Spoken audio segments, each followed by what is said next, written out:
Welcome to Critical DMG, a podcast about two best friends who might have grown up but never grew out of their love for the Game Boy. We will be playing and reviewing every North American title released on Nintendo's original handheld console. This is episode 14. I'm Tony, and the craziest thing going on here is the rampant cloning program. Well, I think I know what you're talking about. And I'm Jeff, and today we're talking about the Bugs Bunny Crazy Castle. Before we dive into some Looney Tunes, Tony, can you remind us of last week's quiz question?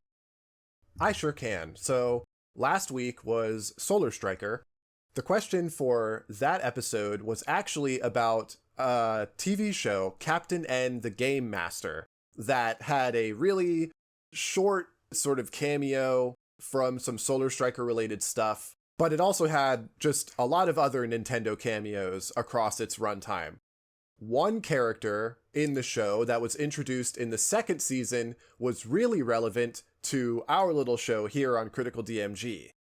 Who was that character? Jeff, did you ever figure it out, or were you just waiting for me to tell you? I was definitely not just waiting for you to tell me. But why don't you tell everyone else? Because I definitely know. I will. It's just literally a human-sized Game Boy. Oh, nice. It's voiced by Frank Welker, too. Scooby-Doo himself plays a supercomputer-sized Game Boy that gets sent by the king to help Captain N. It's got big eyes and hands and feet. I don't really know how that works. They extend from its, Game Boy casing. I'll have to find a video of that. Yeah, it's just a sentient Game Boy. Definitely look a picture up. It's wild. All right. So, with that, back to Bugs Bunny. Immediate opinions. Do you think someone should play this? I do. Okay. I'm a bit more on the, I think, no side, but I think we'll get a little bit more into that and wrap it back around once we're done. Yes. So, want to give us a back of the box read? Oh, I do. This is an interesting one. Okay. The Bugs Bunny Crazy Castle. Our hero, Bugs Bunny, needs your help on a daring quest to rescue his main squeeze, Honey Bunny, caught in the clutches of those despicable Looney Tunes characters, Daffy Duck, Yosemite Sam, Sylvester, and Wiley Coyote. Sufferin Succotash. Hop from one spooky room to another, chase up creaking stairs, and slide down rusty pipes. To get to Honey, remember the secret passwords, then collect all the carrots you find. But hurry, before you can say, "What's up, Doc?" Those rascals are on your cottontail.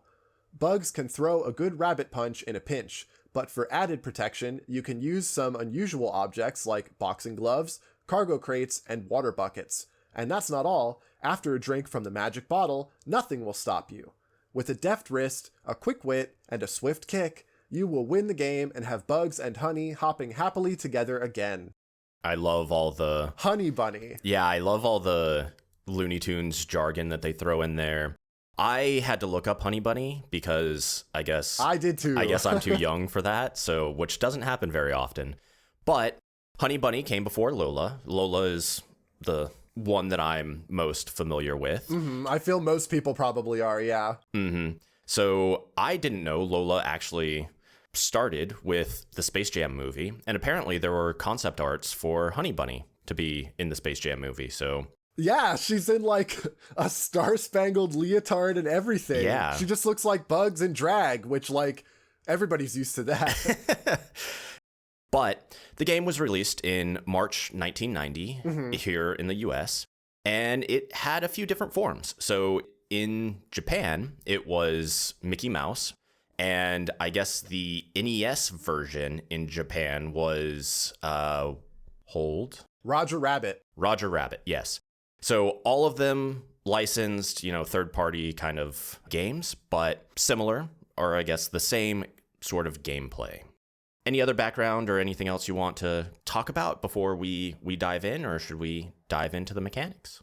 I think the only other thing that I want to say, which will sort of segue into the mechanics stuff, is that it did come out on the NES first, and they are different. Okay. I've played both. I actually went back and played the NES one just before we started recording for this just to make sure.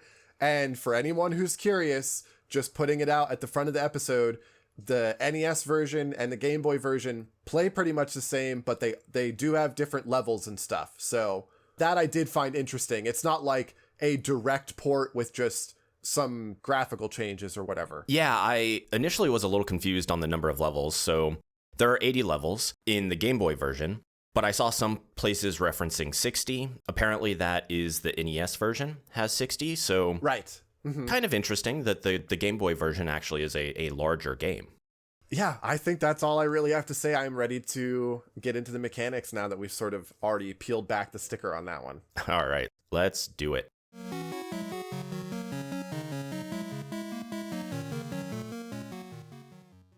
All right, so a quick breakdown of the mechanics.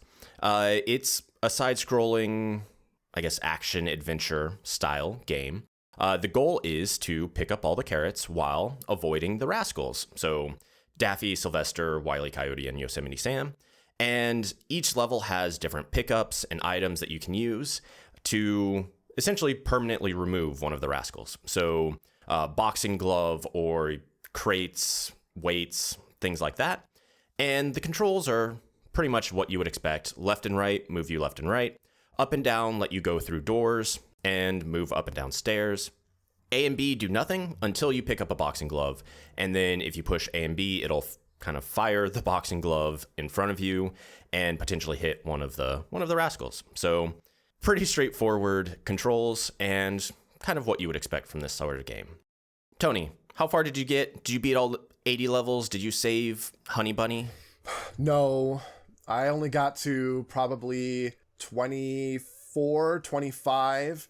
I definitely could have kept going, but I actually did it like I usually do in 2 different sessions. Okay. And I got about the same both times, somewhere in like the 20, like low 20s. But I definitely could see myself pushing through and getting all the way to the end if I so chose. Yeah, I also got somewhere in the 20s. Did you use the password system at all? Or did you just play from the beginning again on your second playthrough? No, I started from the beginning. I didn't use any of the passwords. I was kind of keeping track of them as you get them. And I thought it was pretty funny that they all use sort of the same very small crop of letters and numbers. Like, it's not like they're made up of all the letters and numbers. It's just like 5 or 6. Yeah. Which I thought was kind of interesting. Mm-hmm. But I never actually used any of them. When I finished the first session and I had taken my break and I was doing some initial research and quiz note gathering sort of stuff,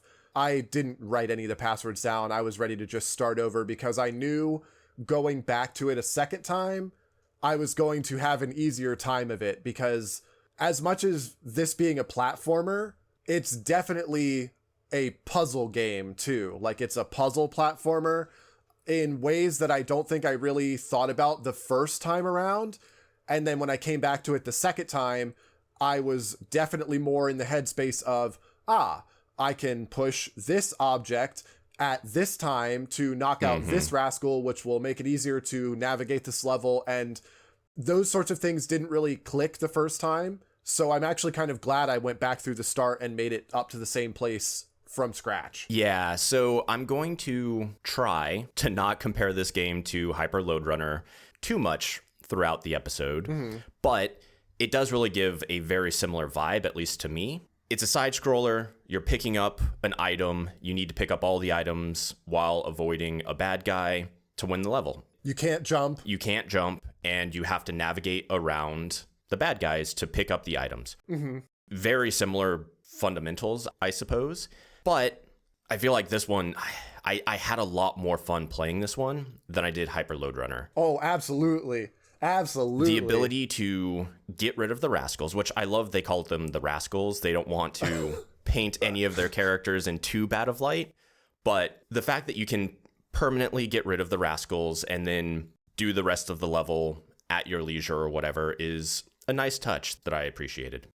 This might be touching a little bit in the aesthetic discussion, but just here in this section, I will say that the mechanics were sound enough that even if it had nothing to do with Looney Tunes or any IP for that matter, I probably would have liked it as much as I did. Yeah, I agree. I feel like a lot of licensed games get a reputation of being very clunky and very right. just poorly done. Of course. I feel like this game, the movement was slightly clunky. Mainly going up and down stairs is what I felt was bad. Yeah. Once you start to go up a set of stairs, you can't turn around. Oh my gosh. Yeah, that my only real negative notes here on like mechanical stuff is pretty much on the movement. So I'm glad we're on the same page there. But it wasn't horrible. No. It was serviceable, and you could learn how to work around it and things like that. So maybe the first 5-10 minutes I was playing, it felt clunky, but it got better. It started to feel better as I played more and more. The stairs was a problem, like that if you went up or down stairs, it kind of locked you into that animation. Mm-hmm. That was really frustrating. The collisions, like the hitboxes of you and the Rascals also felt kind of sensitive, probably because the sprites were so big. Yeah. But you weren't taking up a huge amount of the physical box space, you know what I mean? Yeah. But you were still, if a Rascal touched the edge of your collision box, you could imagine like a wireframe box around your bugs, it immediately is a death, a game over for you in that spot, which was like, tedious, not killer or anything, but just like annoying. Mm-hmm. I think the biggest issue I had with the movement, which I'm curious to know if you've even noticed this or if it didn't really feel this way to you, but the fact that movement left and right is controlled with left and right and up and down, while up and down also have you go in and out of the doorways, got me in some bad spots multiple times. Because I would try to be walking into a door, but because I wasn't exactly lined up in the right way to go in or out the door, it would make me walk into an enemy, because up and down also make you continue walking in whatever direction you're facing, I think is how that happens. It was pretty annoying. Like, that's like my number one thing that would fix this game and really have me not have many complaints about the mechanics at all. Mainly, my sticking point was, like you said, it felt like there were tiles and your bugs could only be on that tile. So to go up the stairs, you had to be on the tile right in front of the stairs. So if you were walking past the stairs and then trying to turn around to go back up, it felt really bad. And there were multiple times I was trying to do that, and there was an enemy a Rascal coming at me. And my bugs would take like an extra step towards them, and that was just enough to lose a life, which frankly, they are pretty generous with lives. Oh, absolutely. Every time you beat a level, you get a new life. Yeah. So exactly like you said, I think this game wouldn't be too difficult to get to the end. Oh, yeah. I could definitely see myself getting to the end. I just kind of stopped having fun playing it, so I kind of stopped playing it. It was enjoyable. Like, I would have kept playing, but I don't know that I would go the entire 80 levels in a single sitting. Oh, 100%. So yeah. I think the password system is very, very appreciated here. And I love that it's so short. Like, we had our laugh about the fact that it only used a handful of the letters and number combinations or whatever, but it's still only 4 characters long, which makes it really easy to just jot down and then pick it back up when you're ready to, which is, there's only really good things that you can say for that. Yeah, 100%. I think they did a very good job with that. I really appreciated the video replay functionality. I did too. Isn't that wild? I don't know why. I don't really know why I want that, but I was happy that it was there. I never looked at it, but I thought it was interesting. It literally just replays exactly the same thing that you just did. Not even like a weird way. Like, it does it almost as if you had just replayed it again yourself. I visited it a couple times because I was just, gobsmacked, sort of, really. Like, what a first. Even just the fact that it is a shot-for-shot playthrough of whatever your last experience is of the level before you got by one of the Rascals, that's pretty cool. I did As far as functionality and equipment is concerned to facilitate that, I'm assuming the cartridge would have to have like an internal battery to be able to have a save state and things like that. Is that how that would work? Or I mean, I can't imagine that it would have a battery in it the same way that you would expect something like a save battery for like a Pokemon game or something, like an onboard battery that the cartridge is saving to. Because if that were the case, it would be able to do things like save files or... Yeah, I guess you wouldn't need a password system then. Right.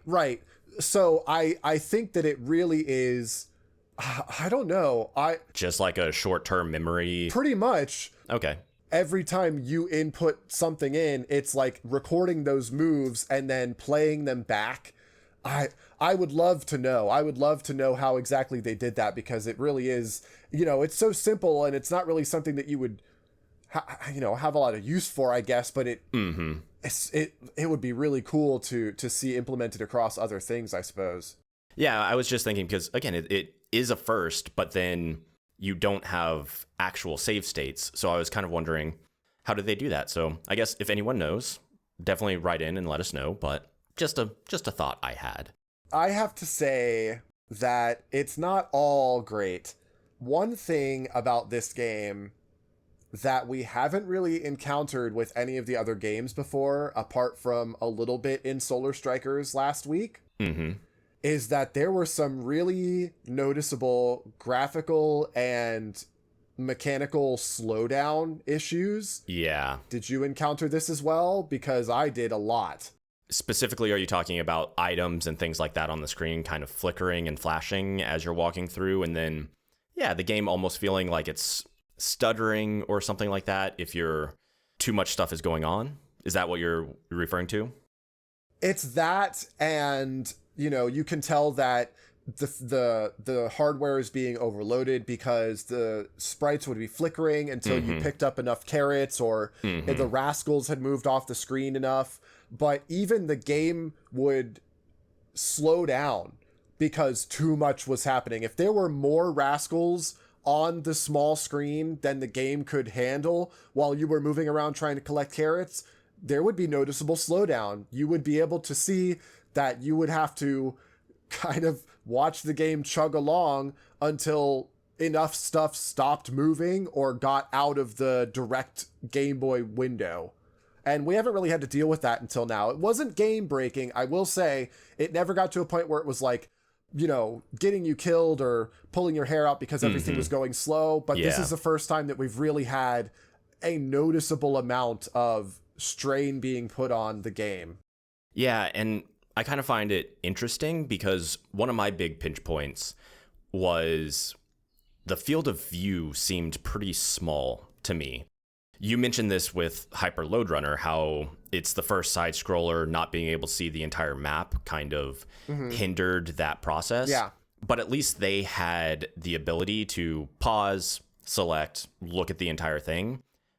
As far as I could tell, there was no option like that for this game. So it is strange to me that your field of view is so small, which kind of does make the game challenging at points. But then it also has, I guess, maybe too many things going on, but also like too many tiles and too much movement on screen that is causing that slowdown. So a little interesting that both of those are true somehow in the same regard.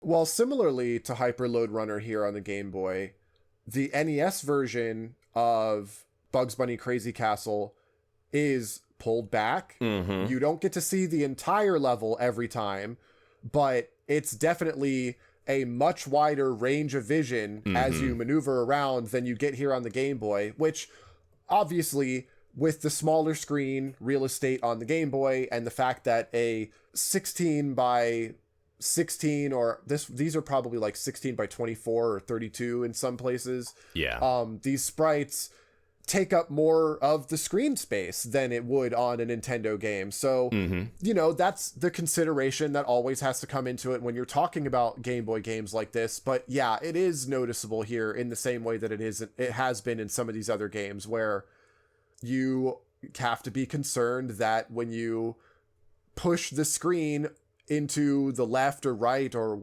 up or down to reveal the next part of the level, something might be there that you were not necessarily expecting. It's not like super bad, but it is something that can happen. Yeah, exactly. And especially because they're so generous with lives that, you know, it doesn't feel bad if you feel like you kind of get scammed out of a life or two because you can't see what's going on. 100%. I guess last big thing that I kind of wanted to speak about with the mechanics is the NPC movement. So we've talked a bit about the Rascals. There are multiple NPCs, and they all kind of act differently. And I think what your bit in the beginning is there are actually 4 Sylvesters that exist. Yes, and they all look the same. So, did you ever tell them apart? No, on the NES version, they're different colors, which is wild in its own right. But no, I was never able to figure out if there was actually a difference between them here. I just was like, oh my gosh, there's 4 Sylvesters in the same level. On the Game Boy, apparently the noses are different. Oh boy. Yeah, apparently one is... Whoopee. 2 are gray, 2 are black. So you can't tell exactly which one it is, but wow, I guess it gives you at least a little bit of insight. Sure. But they all act differently. Yeah. I didn't like that you could have 4 Sylvesters on one level, but it is interesting that once I realized that they all had different programming, it made a lot more sense. They're not programmed super well. I found that even though there were 4 different types of enemies, you know, you've got Sylvester, Daffy, Wiley Coyote, and Yosemite Sam. Really, the only ones that I consistently had problems dealing with were Yosemite Sam and multiple Sylvesters. Yeah. And the reason for that is because out of all of them, Sylvester is the only one that can climb stairs and go up and down pipes like regularly. Yeah. All of the rest of them are basically locked on whatever level they sort of end up on. And then they never try to go up, go down. Yeah, exactly. Like reach you in those ways. Except for Yosemite Sam, who is not only fast, but basically like follows you like a hawk. Yeah. In whatever direction you're going, he is like right there. Yeah, without going, I guess, too far into the weeds of their programming, you're exactly right. Daffy Duck, Wiley Coyote, and Yosemite Sam, they can't use stairs, pipes, doors, anything like that, so they can't change levels. Apparently, Wiley Coyote and Yosemite Sam are the same. That makes sense. Yosemite Sam felt a little bit more aggressive, but I guess they have very similar programming. Yeah. Daffy Duck is the same, but I guess can stop, and I guess that makes it different. I noticed that too, yeah. Sylvesters are really where the mix-ups come in, and again, because there are 4 of them, they all act very differently. Some can go up and down, some are completely random. The Sylvesters are the reason why I couldn't really determine if the computers had a consistent model that they were going after. I kind of determined what everyone else did, but because I didn't know that there were 4 different models for Sylvester, it kind of confused me and threw me off a little bit. Did you have, speaking still, and this is probably my last mechanical note here, did you have any times where the CPU would just give up? Like the Sylvester or Daffy or whoever it was would just like walk into a corner and just like stop there for an extended period of time. Yeah. No matter what you did, no matter where you went, how close you got, it would just stand in the corner like a scolded child. Yeah, apparently, I think one of the Sylvesters is, I guess, kind of the least aggressive one. And yeah, there were multiple times where it must have been that one was just walking into a wall. Then there was another one that was chasing me like a hawk, and I was like, why are you two not doing the same thing? But it's because they're programmed differently. And you never have 2 of the same Sylvesters on a level, as far as I could tell. So I would have never known. I would have just assumed it was all the same Sylvester. Yeah, that was during my playthrough, definitely what I thought. But looking up game guides and things like that, I was able to, I guess, figure out. But I think that brings us to the end of our mechanical discussion of this Looney Tunes game. That's it for me. So I think it's time for an ad break. Oh, it is. Ad break.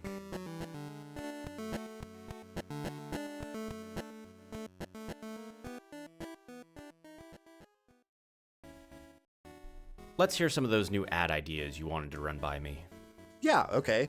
How about listen to Critical DMG free? What are you waiting for? A little aggressive, don't you think? What else do you have?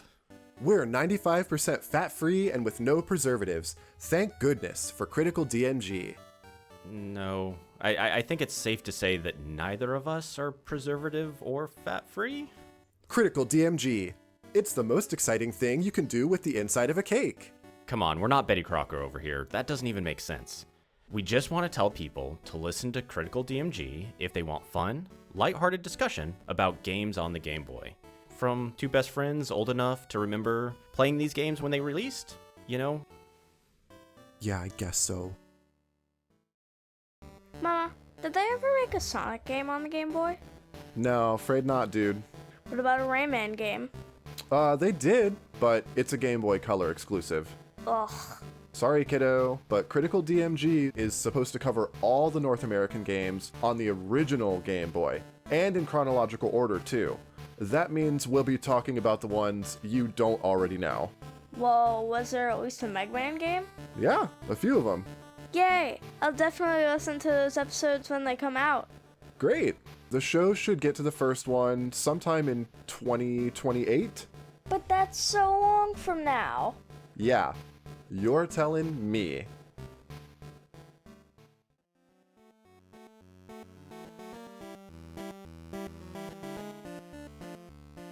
And we're back.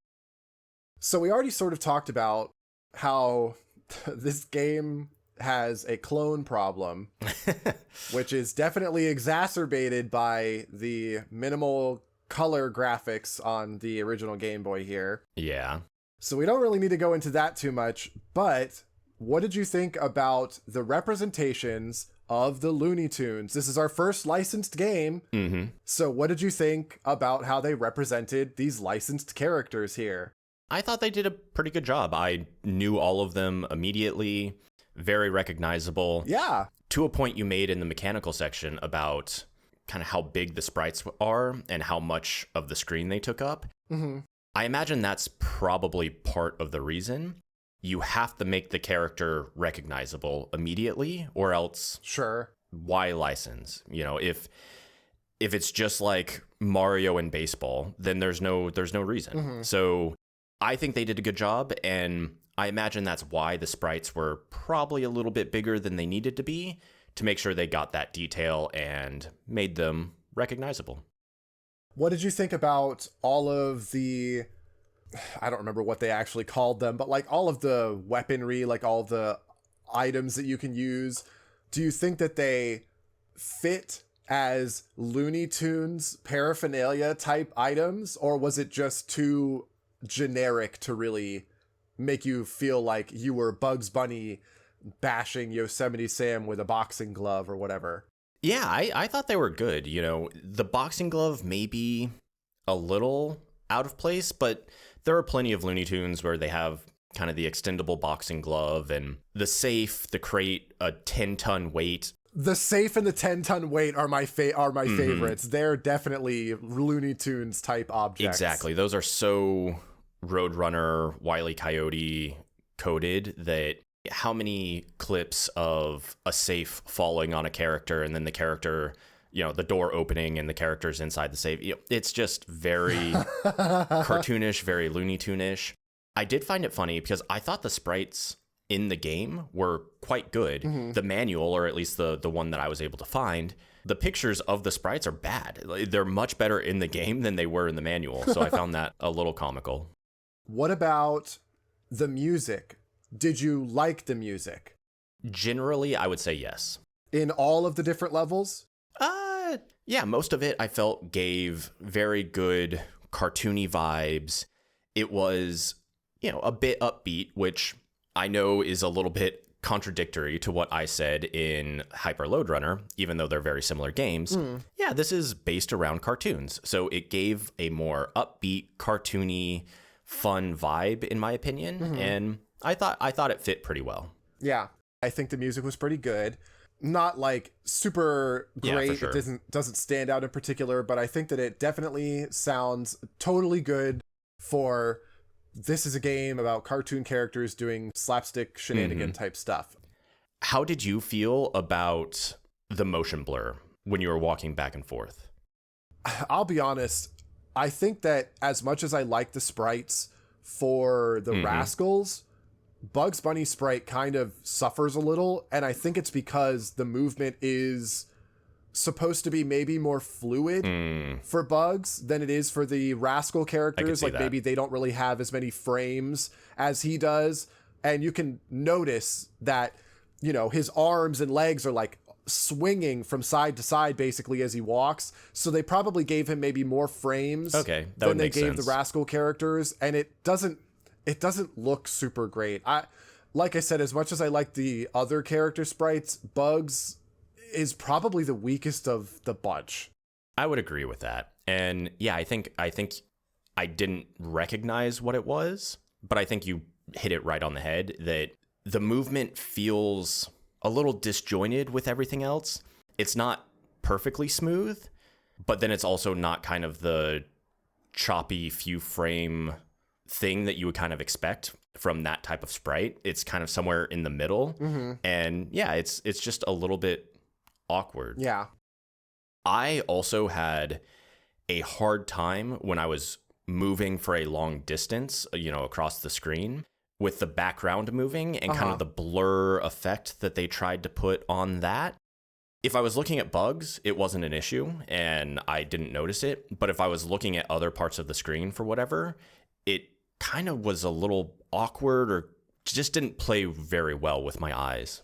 I can't imagine that it's like a purposeful thing. Like obviously there's no post-processing that could have been applied to a game back at this time. So any like blurring would be because of either the hardware that you're playing on and the way that it's rendering the thing on its screen, or like if you're using an emulator or something, if you have any filters or anything like that, that could make it look that way when it might not necessarily when you're playing it on something else.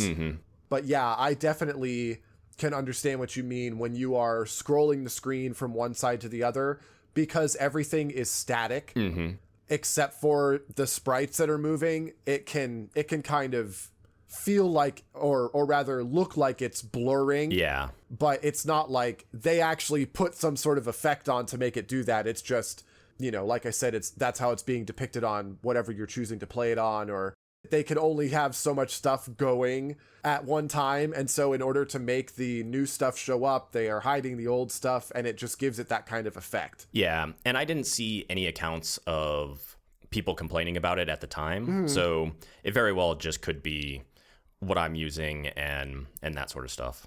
Sure. Did you have a problem keeping track of how many carrots you got? No, because I didn't try to. Yeah, I just kind of would walk back and forth, and I tried to be relatively methodical about, okay, let me do all of this section. Okay, now let me move to that section. But for the most part, I would just wander around and pick them up when I saw them, and yeah, didn't particularly worry about keeping track of them. The gloves in some of the stages that had multiple, I could see getting, you know, forgetting if I had one or not, but I didn't really run into that issue either, because I think at max there was like 2 or 3, and so I was able to pretty easily keep that just like in the back of my head. Yeah, I know that it potentially would have caused even more problems with like sprite flickering or slowdown or something like that to incorporate this, but I do still sort of wish that there was not necessarily on Bugs. You know, I wouldn't want him to like have a boxing glove on his hands all of a sudden. Like, I know that would make it a lot harder to run the game, just because it would mean there would be more sprites that it had to keep track of. But like, I wish there was a carrot counter and a boxing glove like tracker that was like pinned to the very bottom of the screen or the very top of the screen, where like you can't go anyway. Just because I did find myself more than once in the later levels, especially where they start to get really long or really tall, and I would be like, oh my gosh, where is this last carrot? Like, how many carrots do I still need? Oh, here, this must be the last one. Oh, wait, the level's not over. What? Yeah. Where did I miss one? So having it just have like either a countdown, you know, because you only need 8 in every level. Oh, I had no idea. So either having a countdown from 8 to 0 or going from 0 to 8, whatever it is, like having that would have been really nice. And I feel like it wouldn't have taken up too much screen real estate. Maybe they could have done it with swappable tiles or something. Yeah. But I found that missing because there is no UI of any kind. Yeah, exactly. There's nothing on screen except for you and the Rascals and the tiles, and that's it. So yeah, I kind of liked how clean it was, but at the same time, yeah, like I mentioned earlier, with not being able to see the entire map, so you couldn't really plan out how you wanted to go unless you just did it. If you were missing a carrot, you just had to wander around to find it, which wasn't too big of an issue for me. I didn't know that there were 8 per level, so you know, I guess that just exemplifies the fact that I never counted or paid attention. So, but some UI, some sort of map, something along those lines to just make it just slightly more readable or accessible would definitely have been nice. So I have one last thing about the aesthetics section before we move on to the wrap up on this one. And this actually comes courtesy of my 9-year-old, who, for anybody who's been listening to the show, is in a couple of the ads. He mentioned that when you pick up the, what do they call it? The magic drink or something. Basically, it's a superstar. It's just an invincibility potion. Magic carrot juice. Magic carrot juice. Okay. Well, when you pick up the magic carrot juice, it makes your sprite flicker. As they do. Not in an obnoxious way, though. This is not a Castlevania Christopher Belmont kind of way. I feel like where that it's is like cycling through colors. That is just like the quintessential you have invincibility thing. Just like make the character kind of sparkle and shimmer and flicker and invincibility. Yep. And that's all it is here. It's just a flickering in and out. But my 9-year-old mentioned that because there's no musical cue for the entire time that you're invincible, it's really difficult to gauge when you're going to run out and be vulnerable again, because the only way you can tell is that the flickering on Bugs' sprite starts to slow down. Okay. And I was like, that's actually a really good point. I didn't think about that, because there's no indication that you are invincible apart from Bugs' sprite flickering. And as it goes on, the flickering starts to wear off and slow down and slow down and slow down until it stops entirely. But there's no other indication that it's happening. So if you are not watching Bugs' sprite to make sure, you will not be able to know that the invulnerability has gone away, and you might end up getting pinched by one of the Rascals. I thought that was a really good point, so I wanted to make sure that we talked about that. Yeah, and we've touched on it before, and I think it's almost always just a benefit. I think it can probably be done too much, but generally I would say, yeah, anytime it is not used, probably could have been, but I think that's it for me. Did you have anything else on the aesthetics on this one? I think that this is a pretty solid representation of these characters. I think it's got cute enough music with some neat little flourishes here and there. I agree. I think it looks good for what it is. Do you have anything else about it, or are we ready to wrap up? I do think the pipes are a better Mario representation than baseball had, so without even knowing. That was their tribute for being on the Game Boy. You got to put it in there somewhere. But yeah, that's all I have. All right. So are you still a no? Is this, you still would not recommend? So I would say the Bugs Bunny Crazy Castle here on the Game Boy is worth the batteries. I would play this. I probably will play this.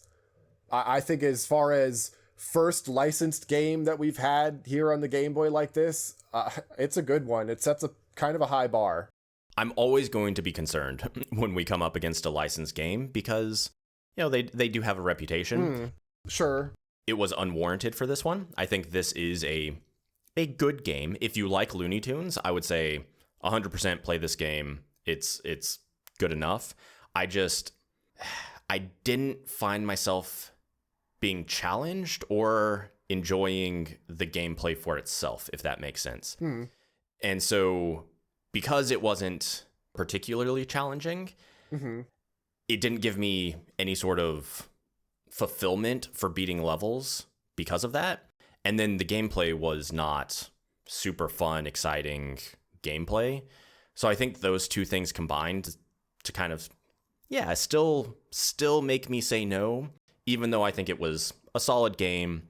If you really like Bugs Bunny or Honey Bunny, then, actually, that's another thing I wanted to say. If you really like Honey Bunny, stay away from the Game Boy version, play the NES version, because Honey Bunny does not show up in the Game Boy version. You beat the game, Bugs comes to the center and just says, "Congratulations," and that's it. In the NES version, you do actually see Honey Bunny and all of that. So what a rip. Yeah, but I think I'm still generally a no, unless you're really into Looney Tunes, and then it's a solid game. I wonder if you looked up the passwords, because I'm sure that they're the same, across any playthrough, they would be the same. I wonder if you threw yourself in to a far later level to see if you felt a bigger challenge improved the game for you at all. I wonder if that would maybe be something worth doing at some point. Yeah. That's a good thought that I hadn't considered, but maybe that would do it. What if I told you that there were only 8 speedrun.com records for this game? I did look up the speedruns. They're like a 40, 50-minute speedrun. Yeah, they're all under an hour. Yeah, which I think is fast for the game, but also I don't feel like putting in the time to get that sort of time in this, so. That's fair. Okay. Are you ready for the quiz? Let's do it.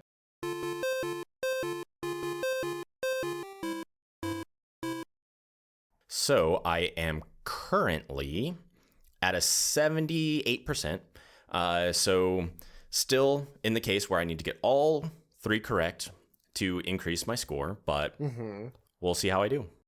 I have a feeling that this is going to be nothing but net for you. Oof, hopefully. Yep, that's my predictor. Okay. The Bugs Bunny Crazy Castle. Quiz. Question 1. As described in the game's meager story, Bugs Bunny is going through all of these castle shenanigans to rescue the character Honey Bunny. This particular Looney Tunes is probably not known to many fans, even those that watched a lot of the original and modern cartoons over the years. Her scattered appearances have always been in offshoot media like this, but Honey Bunny got her start in the 1950s as a minor character in the Looney Tunes comics. Fast forward to the 1990s though, and is it true or false that Honey Bunny was originally set to finally make an on-screen appearance in the live-action hybrid film Space Jam, before being replaced with the new character Lola Bunny instead? That's true. Yeah. In prior knowledge. So I looked up Honey Bunny and went to, the wiki and all of that. And yeah, she was going to be in a American flag leotard for some reason. Yeah, it literally just looks like an outfit that Bugs Bunny would have worn, like in one of his drag appearances in a regular cartoon. Yep. I saw the other Honey Bunny iterations that have come out over the years. The one from the 1960s and 70s is super cute. Like when they give her a cream color fur and a blonde shoulder cut hair is super cute. I like that a lot. All right. First one correct. Yep, see, and you're on that streak. You get the first one right. Okay. Question 2. The Crazy Castle series had entries on the Game Boy, the NES, the Game Boy Color, and even the Game Boy Advance. However, due to a whirlwind of licensing issues, Bugs Bunny isn't the only character to appear in the games throughout this series. Depending on the country the game was being released in, the main character could be any number of a small gaggle of popular cartoon characters, not just Bugs. Which of these was not a character that starred in one of the Crazy Castle games? A. Garfield. B. Woody Woodpecker. C. Bart Simpson. Or D. Mickey Mouse. Oh, this one is tough. You already know one of them. Yeah, we know Mickey Mouse and Roger Rabbit were both this game specifically. I want to say Bart Simpson, but I feel like the Simpsons still are so big that I can't. The Simpsons had a lot of their own games at this time, though. True. So you have to remember that the reason that they were putting these characters on there for other countries is because there was licensing issues. So you already know Mickey Mouse was on one of them. The question is, which of these other ones was probably put into a different country's, or usually North America's, version of one of these Crazy Castle games, of which there are 4. There are 4 in the Crazy Castle series on the Game Boy Color, for the record. I'm going to go with my gut. I'm going to say Bart Simpson. That was C, correct? Uh-huh. The others, the animations, the vibe just fits so much better than Bart. So I'm going to go with C. It is C. It is Bart Simpson. Let's go. That's why we don't overthink things. Right. You went with your gut. Good job. Originally, the first Japanese Crazy Castle game was simply titled Roger Rabbit and starred Roger Rabbit. Bugs Bunny was the North American character used in that game due to the Disney licensing being an issue, and then it only got worse from there. So eventually, Mickey Mouse, Garfield, Woody Woodpecker, Europe's own Hugo the Troll, and even the real Ghostbusters would all have their own game in this series, but not Bart or any of the other Simpsons. I want to play as Hugo the Troll. And that's like that was like one of the only ones that was European exclusive. Like all of the other ones were like, okay, well, this is the one that Europe and North America gets, or Europe just doesn't get it really. But one of them, I think it's the second one, has Hugo the Troll. And it's like, good job. Good for you. All right. 2 for 2 so far. I told you. Let's see if I can go 3 for 3. All right, here we go. Especially when recognizable licensed characters get involved, there's always been a concern that video games and young children should be kept at arm's length from each other. In an effort to help some parents better understand the games their kids might be playing or asking for, the 1992-93 winter special issue of the Game Player's Nintendo Guide features an entire 6-page section devoted to a parent's guide to video games for children 8 and under. They list several games they think make great playthroughs for younger kids, including the Bugs Bunny Crazy Castle, even going so far as to put it in their Hall of Fame at the end of the piece. Which of these other games are also in this Hall of Fame? A. Sesame Street ABC and 1-2-3. B. The entire Capcom Disney game series. C. The video game versions of TV game shows. Or D, all of these were on that list. Oh, I really think both of the first ones. A sounds like a horrible game, but I could see it being put on that list. They are specifically for kids 8 and under. Oh. This isn't just like games for kids. This is games for kids 8 and under. Well, it still sounds like a bad game, but I'm just saying. C was game show? Yeah, so they meant like Wheel of Fortune, Jeopardy, like the video game versions of those games. For 8 and under. Right. Yeah, we just talked about not overthinking things. I'm going to go with D because all of those seem appropriate, and so I'm just going to go with D. It is D. Yes. Let's go. Yeah, all of them were options, and then some. They were all included in this publication's Hall of Fame of games for young gamers. Other notable entries were Bubble Bobble, which I absolutely love Bubble Bobble. Where in Time is Carmen Sandiego, and the Tetris follow-up Hatris.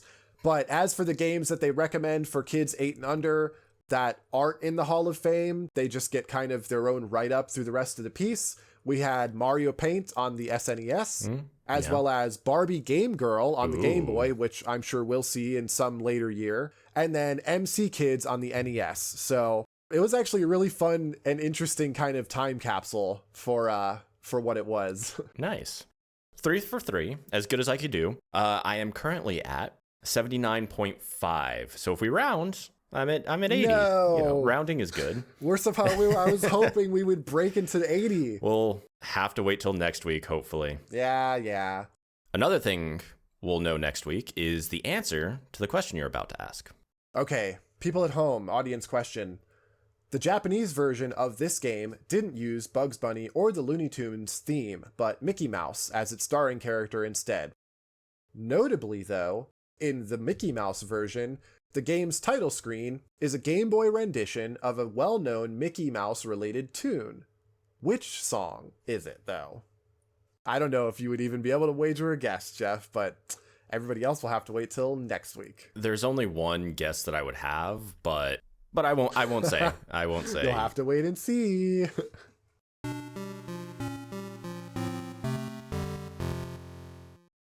Thanks for listening to Critical DMG.